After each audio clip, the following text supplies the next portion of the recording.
मोहम्मद खान साहब, अस्सलाम वालेकुम और बहुत बहुत शुक्रिया आपका प्रोग्राम में शिरकत के लिए।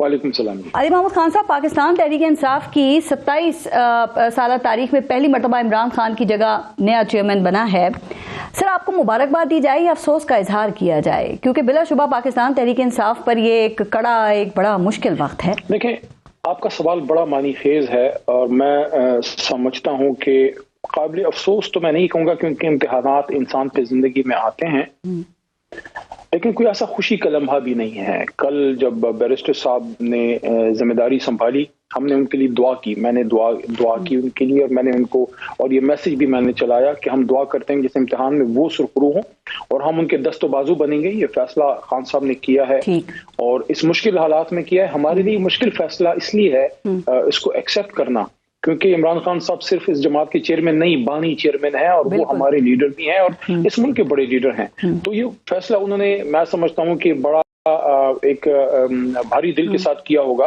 क्योंकि आसान फैसला नहीं था ये भी सोचना कि इस मुश्किल में क्या बैरिस्टर साहब की जिम्मेदारी पूरी कर पाएंगे। मैं आपके प्रोग्राम की वसातत से, वैसे नहीं तो कह चुका हूँ, लेकिन आपके प्रोग्राम की वसातत से भी उनको यकीन दिलाना चाहता हूँ कि जितने ओल्ड गार्ड हैं पार्टी में, मेरे से भी जो सीनियर हैं, अहमद खान साहब जैसे लोग या मेरे जैसे जो 10-12 साल हमारे हो गए हैं, will support him, will stand with the decision of party, stand with the decision of chairman Tehreek Insaf इंशाल्लाह।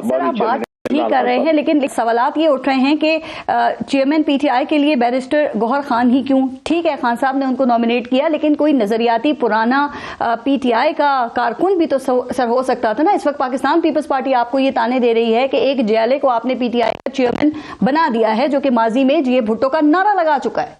देखें, अगर मेरी वैसे तानाजनी की आदत नहीं है और मैं ताने नहीं देता, लेकिन अगर मैं ये सवाल उठाऊं पीपल्स पार्टी पे कि आज भुट्टो की लेगेसी को जरदारी लेके चल रहे हैं, तो क्या ये किसी को अच्छा लगेगा?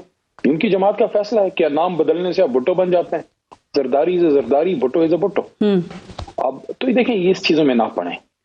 बैरिस्टर साहब काफी अरसे से पीपल पार्टी से दूर हैं, हमारी जमात के रुकन बने जी, और इस क्राइसिस में इमरान खान साहब के केसेस अच्छे वो लड़े हैं। मेरी दुआ है, चलिए सर, 2022 तक वो साथ थे, आप दुआएं भी दे रहे हैं, लेकिन एक बात है पीपल्स पार्टी वालों के लिए कि देखें, हमारे घर फिक्र ना करें, हमारे साथ तो कौम खड़ी है। अपनी फिक्र करें कि एक जमाने में आपकी लीडर शहीद भुट्टो साहिबा, बेनजीर साहिबा चतराल से खड़ी होती थी, लियारी से खड़ी होती थी, पेशावर से खड़ी होती थी और लाहौर से, और हर जगह जीतती थी। और आज आपकी जमात जो है वो कराची में बंदा नहीं जिता सकती। आप सिंध की एक छोटी सी जमात बन के रह गए, इलाकाई जमात वजीर आज़म बनाने के दावे कर रहे हैं। अली मोहम्मद साहब देखें, चले, लेकिन सर एक जहनों में सवाल तो उठता है ना कि गौहर खान ही क्यों इस ओहदे के लिए, अली मोहम्मद खान क्यों नहीं? आपने तो जेल की सख्तियां भी बर्दाश्त की हैं और अभी तक डट के अपने लीडर के साथ खड़े हुए हैं। देखिए, मेरे ख्याल में अपने बारे में बात करना वैसे भी मुनासिब नहीं होता, लेकिन जी मेरे ख्याल में जो आपका अमीर जमात होता है उसके पास ये इख्तियार जरूर होता है या उसकी सोच होती है कि किस वक्त किस खिलाड़ी को किस पोजीशन पे खिलाना है। तो मेरे ख्याल में शायद इस वक्त मुनासिब यही था जो इमरान खान साहब ने फैसला किया है, और जब जरूरत वो महसूस करेंगे हम में से किसी और को कोई और जिम्मेदारी दे देंगे। हम ओहदों के लिए, और आपको तो मेरा वैसे पता भी है कि मैं तो कम से कम ओहदों के लिए सियासत में नहीं, के हवाले से तो बिल्कुल हम ये बात मानते हैं, लेकिन इंट्रा पार्टी इलेक्शन जो वक्त हुए, आप समझते हैं ये गैर मुतनाज़ा है और आपको लगता है कि इलेक्शन कमीशन ने नताइज को कबूल कर लेगा और अब बल्ले का निशान पाकिस्तान तहरीक इंसाफ को अलॉट हो जाएगा? कानूनी जरूरियात तो सारी पूरी हुई हैं। मैस लेवल पे हम इंशाल्लाह 2013 का तजर्बा एक बार फिर करेंगे, जिसपे हमने पूरे मुल्क की तमाम सियासी जमातों को हैरान कर दिया था कि यूसी लेवल पे हमने इलेक्शन करा के तो चेयरमैन लेवल तक उसको लेके गए थे। बाकी तो इन हालात में ये एक मुनासिब फैसला था। जो नून लीग है, पीपल पार्टी है और जमीयत उलमा इस्लाम, ये बड़ी जमातें हैं, एनपी देख रहे हैं, उनका तो साल से ये सिलसिले चल रहे हैं सर, लेकिन तो उनको तनकीद का कोई हक नहीं, जरूरत सर, मैं इलेक्शन कमीशन की बात कर रही हूँ। देखें, कहा जाता है ना कि वो पुरानी जो पश्तो और पंजाबी फिल्में हुआ करती थी उसमें एन वक्त पे वो विलन आ जाता था और फिर वो बारात जो है वो उल्टा उसको कर देता था। तो ऐसे ही अकबर अस बाबर भी दोबारा नमूदार नहीं हुए। अब वो कह रहे हैं कि ये जो आपके इलेक्शन से इंट्रा पार्टी के ये नाटक हैं, ये सिर्फ खाना पूरी की गई है। तो आप नहीं समझते कि वो आप लोगों के रास्ते की रुकावट बन सकते हैं और इलेक्शन कमीशन को तो फिर एक मजबूत चीज उनके सामने आ जाएगी ना?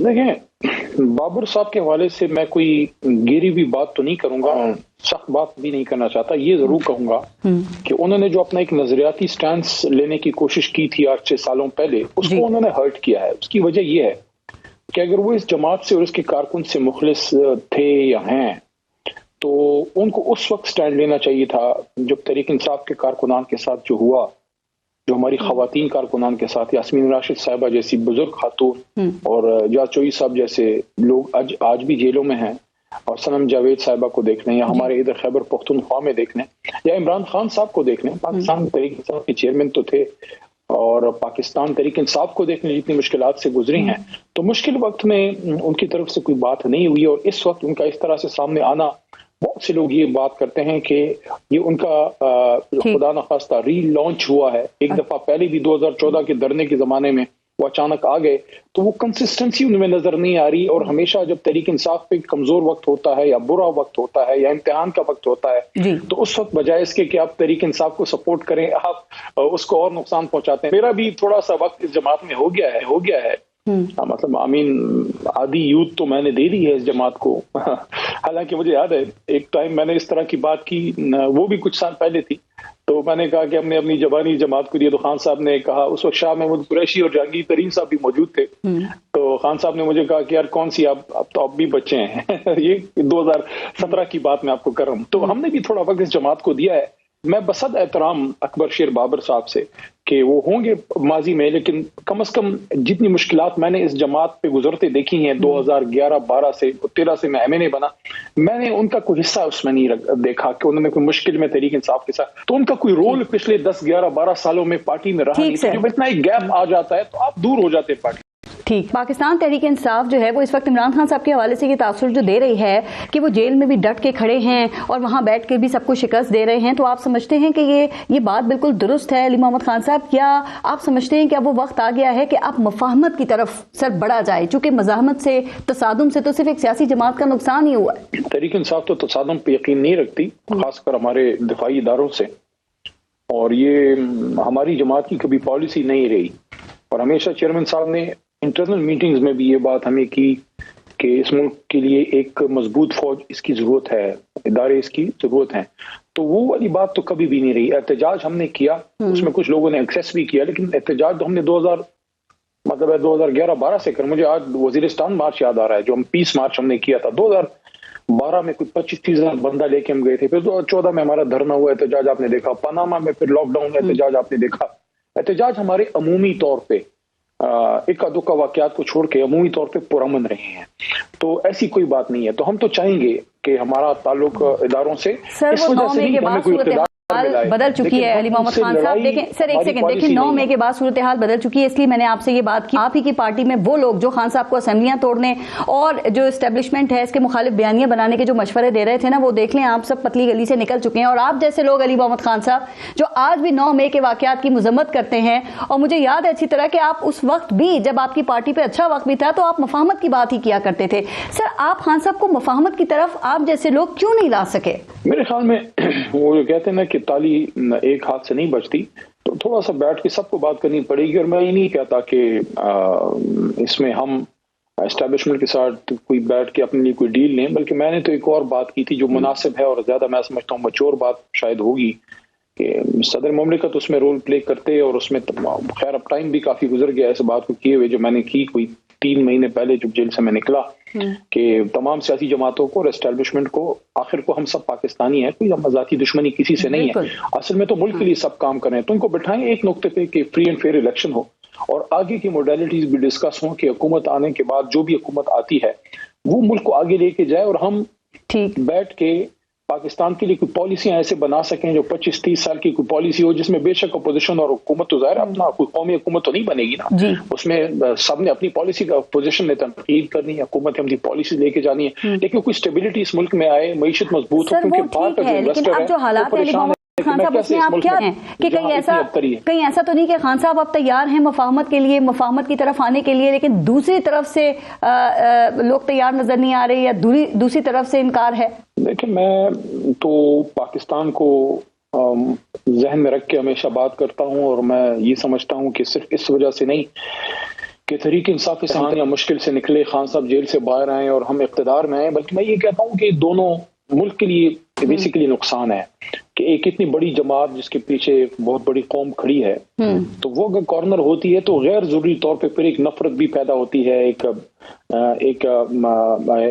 टेंशन सी पैदा होती है, तो वो भी ठीक नहीं है। हमें इस मुल्क में अवाम के और इदारों के बीच में कोई तनाव नहीं चाहिए। हम चाहते हैं कि सारे यकजान दो कालब हो, क्योंकि जब जिस दिन हम बात कर रहे होते हैं हर रोज हमारी शहादतें आ रही हैं, तो ये भी एक जरूरी अमर है कि ये जो टेंशन पैदा हुई ये दूर हो, और ये देखें गुफ्तगू से ही दूर होगी। बिल्कुल ठीक लेकिन आपस में एक दूसरे से लड़के ना नुकसान ही होता है, चाहे वो सियासी कुव्वतें लड़े। ये जो गौहर खान है, आप ठीक कह रहे हैं सर, ये जो गौहर खान है, अब आपके पीछे आप समझते हैं कि ये नून लीग और इमरान खान के दरमियान कोई ब्रिज का किरदार अदा कर सकते हैं? चूंकि भी आपने कहा ना कि वो नर्म गो शख्सियत भी हैं और जितनी दफा टॉक शोज में आए भी हैं तो वो बड़ा इंटेलेक्चुअल आर्ग्यूमेंट देते हैं। लेकिन पढ़े लिखे आदमी, उन्होंने हमेशा वकील दलील से बात करता है। एक वकील ने ही आपको मुल्क आजाद करके दिया था, तो हम सब मौजूद हैं, अकेले वो नहीं है। सीनियर तरीन लोग यहाँ पे आज भी कोर कमेटी में मौजूद हैं, काबिल लोग मौजूद हैं, और अल्टीमेट लीडर तो इमरान खान साहब ही हैं।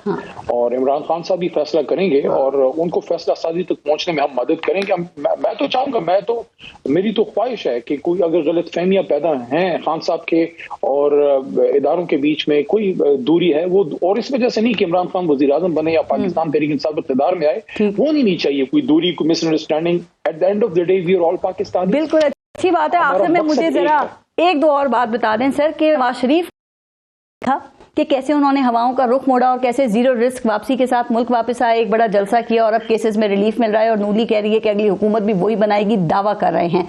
तो कुछ मियां नवाज शरीफ से सीखेंगे आप? देखिए, मियां साहब की अपनी सियासत है, मैं उनके बारे में कोई डिग्रेडिंग बात नहीं करना चाहता। एक आदमी 3 बार वजीर आजम रहा है, लेकिन क्या उनको अपने स्टेचर का एहसास है? जो बयानिया उन्होंने अपने कारकुन को दिया, क्या उन्होंने अपने कारकुन को, एक सियासी कारकुन के हाथ में क्या होता है? ना बंदूक होती है, ना तलवार होती है, उसके हाथ में उसकी दलील होती है, उसका सियासी बयानिया होता है। तो सियासी बयानिया जो नून लीग के वर्कर को उन्होंने दिया, जो नून लीग का वर्कर चाय के होटल पे, ट्रक होटल पे, नाई की दुकान पे, किसी थड़े पे, बाजार में, रेडी वाले के पास जो बात करता था, वो वोट को इज्जत दो की बात करता था, वो बयानिया उन्होंने उनके हाथ से ले लिया। आपने उनके हाथ में रहने क्या दिया है? ना वो बयानिया रहा, और 18 महीने की कारकर्दगी भी आपके सामने है कि उस कारकर्दगी पे मियां साहब खुद बात करने के लिए तैयार नहीं है। क्या शहबाज साहब मियां साहब के भाई नहीं थे? नून लीग की हुकूमत नहीं थी? तो मैं ये समझता हूं कि मियां साहब इस वक्त एक ऐसे शराब के पीछे हैं जिसकी हकीकत कोई नहीं। आपको लगता है कि वो 2024 के लिए अहल होंगे मियां मोहम्मद नवाज शरीफ? मियां साहब ने 3 बार वजीर आजम बन के पाकिस्तान को कोई उन अंधेरों से वो नहीं निकाल सके जिन में हम थे। एक बार फिर भी बन जाएं, वही मियां साहब की वही टीम है, कोई नई टीम तो आनी नहीं है। वही ख्वाजा आसिफ साहब है, वही सागदार साहब है, वही सादर रफीक साहब है, कोई लंदन से अपने साथ कोई वलायती टीम तो लेके नहीं आए। तो यही टीम 18 महीने यही लगे हुए थे, यही शहबाज साहब थे, तो क्या दिया इस कौम को? और जहां तक इस बात का ताल्लुक है कि वो एलिजिबल हो जाएंगे, उसका फैसला तो अदालतें करेंगी, लेकिन जिस सुरअत से और जिस तेजी से इंसाफ मिल रहा है, तो इतनी तेजी से तो तेजगाम भी नहीं जाता।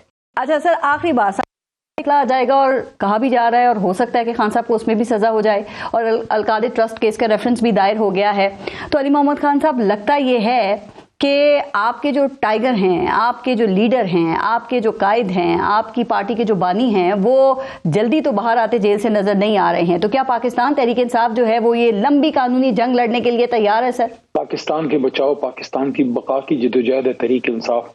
इसमें हर तरह के संग मील आएंगे, इसमें छांव भी आएगी, इसमें धूप भी आएगी। धूप के मौसम में आपको अपने आप को थोड़ा तगड़ा रखना पड़ता है, सब्र से, बर्दाश्त से काम लेना पड़ता है। तो सर, वो 2/3 करेंगे आप, और अब तो आप 3/4 अक्सरियत तक ही मामला पहुंच गया है ना, तो खान साहब अगर अंदर हुए तो वो इलेक्शन में कैसे हासिल की जाएगी फिर? देखें, अवाम तो इमरान साहब को वोट और तहरीक इंसाफ को सपोर्ट करने के लिए तैयार है, लेकिन क्या वो मौका हमें मिलता है, लेवल प्लेइंग फील्ड मिलती है? अभी तक लग तो नहीं रहा, क्योंकि पाकिस्तान का सबसे बड़ा सूबा पंजाब, वहाँ कोई अपॉर्चुनिटीज इस वक्त दिखाई नहीं दे रही। अगर इस माहौल में इलेक्शन होता है तो उस इलेक्शन को, अपने आप को सस्टेन करने का फिर उसके पास वो एलिजिबिलिटी नहीं होगी, वो जिसको करेंसी कहते हैं, पॉलिटिकल करेंसी, उस इलेक्शन में नहीं। इलेक्शन भी हुकूमत ने बनना है, इस मुल्क ने आगे चलना है।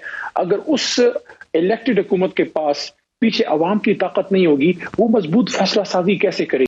अच्छा, आखिरी बात, लेवल प्लेइंग फील्ड होगा, जो अभी आपने बीच में भी बात की थी, चूंकि आप कह रहे हैं कि आपको वर्कर्स कन्वेंशन नहीं करने दिए जा रहे हैं, लेकिन सर आपने दीन में, मर्दान में भी कन्वेंशन तो किए हैं। मैं आपके सामने एक ऐसा शख्स बैठा है जो 3 बार अपने हल्के से अल्लाह ने हमें इज्जत दी है, 2 बार मुझे, 1 बार इमरान खान साहब को, मेरे अपने हल्के से जहां से मैं जीता हूं वहां से मेरे गांव तक को निकाल दिया गया है।